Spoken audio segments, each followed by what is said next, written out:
Hey guys, welcome back to the Hype Mind. We're still talking about Oneitis. So Andrew, kick us off, man. Yeah, so there's a lot of people out there who say that some of my favorite life coaches, they got a lot of really great work out there, and I would have to say the most generally agreeable that people would probably agree with the most is Corey Wayne's work. He talks about how people get hung up on the myth of the one, but then that gets respat out there by some a little more aggressive and one side, what's the word, very leaning towards the one side a lot more strictly than Corey, and that's people like what's his name, Rich Cooper. He talks about this, and I think he makes valid points. I think he's right on point. And Rollo Tomasi, who has several books out there, and he talks about Oneitis, the myth of the one, how this is something that's, like we talked about in our last video, how that's really been implanted into our minds by society and what our culture has taught us. And I think they're on point. They talk about how this is the idea we believe. He said in his class, he was in a college class with people who were in their 20s, and he was the only person in like his 30s or 40s. And the teacher asked, who believes that you have a soulmate? And like 99% of the class, with the exception of him, all raised their hands and believed that. And so he was kind of shocked by that.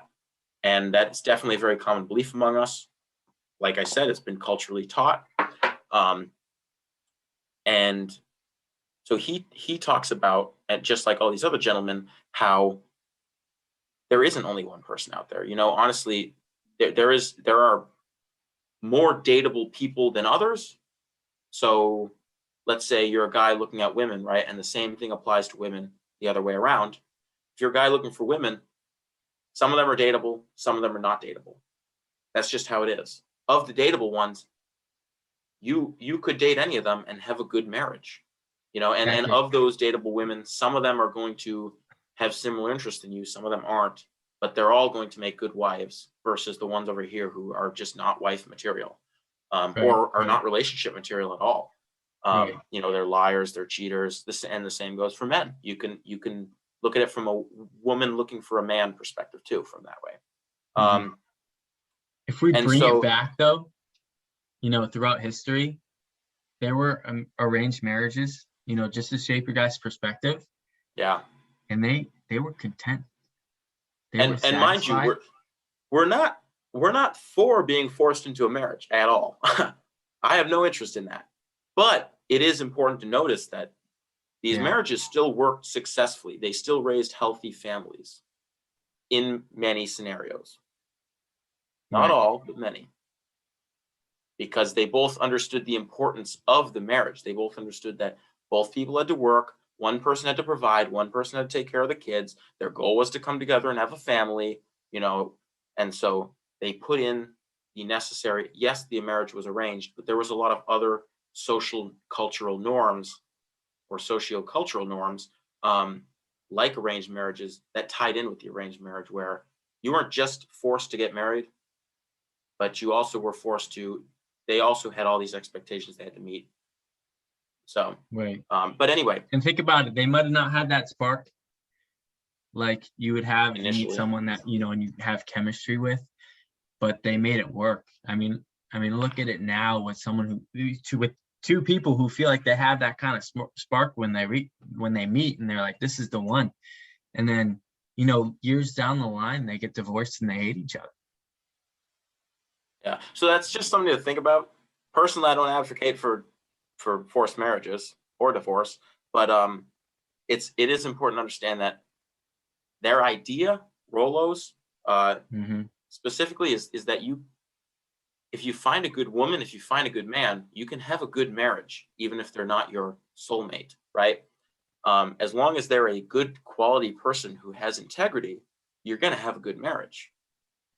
And you're still going to have all the things you're worried about. Like, you're still going to have good sex because you're both human. You both crave love. You both crave intimacy, that connection and intimacy. So it's not like you're going to have crappy non-sexual marriage, because Right. you both want to be in a relationship and you both have integrity. So these things fall into place. So Rollo's idea is that as long as you find a good woman, there's lots of good perspectives for you. And I want to narrow that down a little more because Jordan Peterson has something slightly different to say. He talks about how you're really only going to find maybe once every 5 years, once every 10 years, you're really only going to come on that person who is the perfect match for you, so to speak. Still not a soulmate. It's not Oneitis, not a soulmate, not the idea of there's only one for me, right? Jordan Peterson introduces an idea where he says it's just a lot more rare. So it's still not necessarily good to get hooked on the idea that there's one soulmate for you. But Jordan Peterson talks about how in your lifetime, you're only going to ever meet about 5 to 10 people of the gender you're interested in, that you really are super compatible with. Right. And I like that too, because, you know, you could be like, hey, that was the one, I missed it. Hey, you know, there's more than one. Yeah. You know, you still have that same type of connection with 5 other people, right? So you're not getting hooked up on the idea of times. You're not getting stuck on this idea that I missed out on them, I guess I better give up on life. But you're also not you're not getting stuck on this idea that you missed the person of your dreams, but you're also not getting stuck on the idea that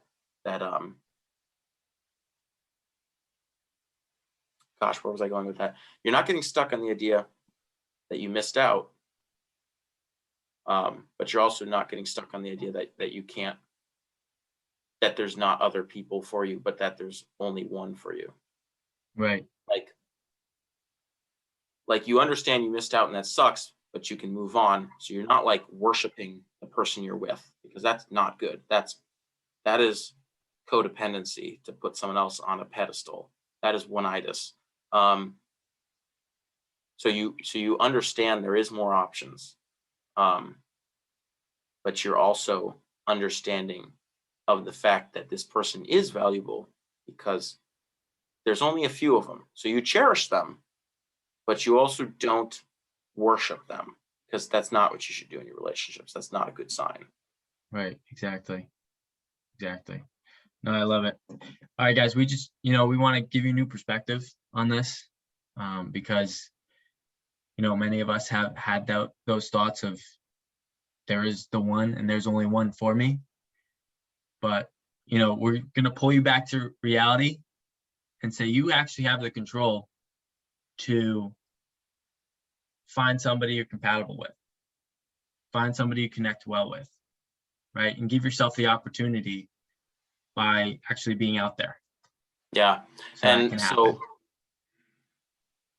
we also want to encourage you to do your own research. If you're not sure of this, like look up this information, look up some of the stuff Jordan Peterson has to say on relationships, so that you can be convinced that he does have very sound teachings. And Rollo Tomassi, same thing. Like if you don't know his work, check it out before you condemn it. But the biggest idea behind this is we don't want you to get stuck on a bad relationship where you are stuck with someone who abuses you and doesn't treat you the way you deserve to be treated, with that love and intimacy you desire and crave and deserve. Right. Because that's what happens, is when you think that there's only this one person you're with, you get stuck hanging out with someone who treats you like crap, and you're not able to move on. So when you accept these kind of ideas, you're able to move on a little easier with a little courage, knowing that, hey, there is someone else out there for me that this will work great with, even though this person has a lot of similarities that I really love. Mm-hmm. Absolutely, dude. That's great right there. I love that. This is more to protect you from falling into that mindset and feeling like you're stuck, right? Or feeling like you can't do anything. As always, do your own research. So much on YouTube that's out there. So many books, so many forums. Check it out. All right, guys. Thanks for watching. See you later.